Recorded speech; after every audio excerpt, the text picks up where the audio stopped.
All right. We are back here at Song of the Day, coming to you from the Rock Cave. I'm your host, Mark Pierce. This Friday, you know what that means? Say it with me. It is Octane Friday. And I love Octane Friday. It's just where we kick it up a notch. And, if you were to ask me, Mark, what are your surprises in the last year and almost a half on Song of the Day? Like, what surprises you about this? I have several things, but on my list... Well, first and foremost on my list is the popularity of my Carpenters episode back in January. My Carpenters episode on YouTube surpassed over 1,000 views recently, and is still getting comments to this day. So I don't know. I can't explain that, and that's nothing to say anything against the Carpenters. I'm a fan, but that is a surprise. But the next surprise is Octane Friday. I thought when I said, yeah, I'm going to do Octane Friday, people are going to love it. They're going to be like, yeah, Mark, yeah. And there's really only a few of you who are like, yeah, I get it. No, I don't know. I just thought I had more metal friends in my life. And apparently I don't. It's all right. It's all good. I love this music. So I tend to stick to the heavy stuff that people know. But there's a lot of stuff in here that maybe I'm going to have to start doing. I mean, have we even talked about the band Jackal? I don't think so. We've covered a lot of my favorites, but there's a bunch of stuff out there that a little bit on the fringe. I mean, it would almost be like a Wanderlust Wednesday, Octane Friday mashup, right? Mashup. We'll see. But today's a pretty good. Today's like a softball for a band. Maybe not for all of you, but what are we talking about today on Octane Friday? Well, we're going back to today, September 3rd, 1984, and Iron Maiden released their 5th studio album, Powerslave.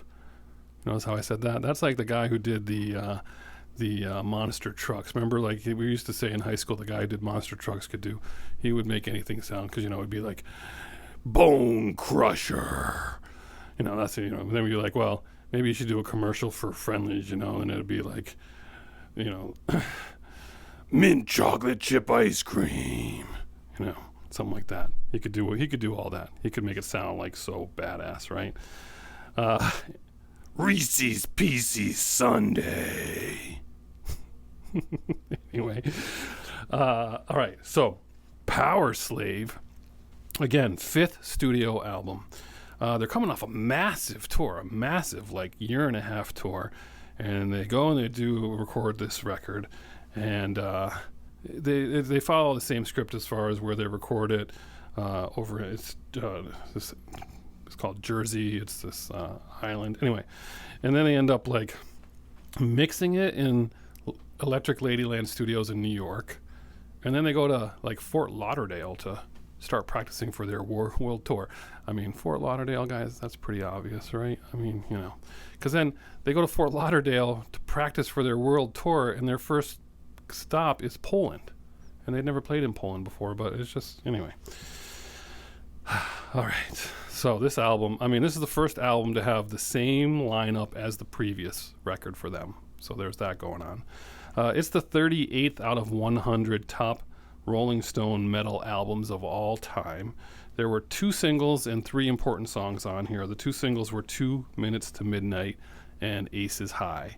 And then there's The Rime of the Ancient Mariner, which is a retelling of the classic tale with actually quotes from the poem. But this is a song that is 13 minutes, 45 seconds long. Their longest song for over 30 years until 2015, when they were like, you know what, we should just make a really long song. And so they put in an 18-minute song called Empire of the Clouds. So there you go. But anyway, that's a fan favorite when played in concert especially, and that's a pretty big deal. So Iron Maiden, I've told this story before. I didn't know anything about Iron Maiden in high school. I didn't know anything about Iron Maiden in college. I didn't become a Maiden fan until my metal phase in 1989-90 when I first heard Queensryche, and then I went backwards from there. Metallica, Megadeth. I did some Death Angel. A lot of good stuff. Danzig, all that. I did have a friend who was a big metal fan, and I've talked about that. I may have mentioned this before. His name's Alex Sullivan, and he's not on social media, at least not that I know of. And I'd just love to chat. I haven't seen him in over 30 years. But he went to all these shows. Like he went to all the metal shows that came. He was at the Sting in New Britain. Like he was going to all these shows. And like then he'd be on the bus. We'd be in the back of the bus, and he'd be on the bus the next day.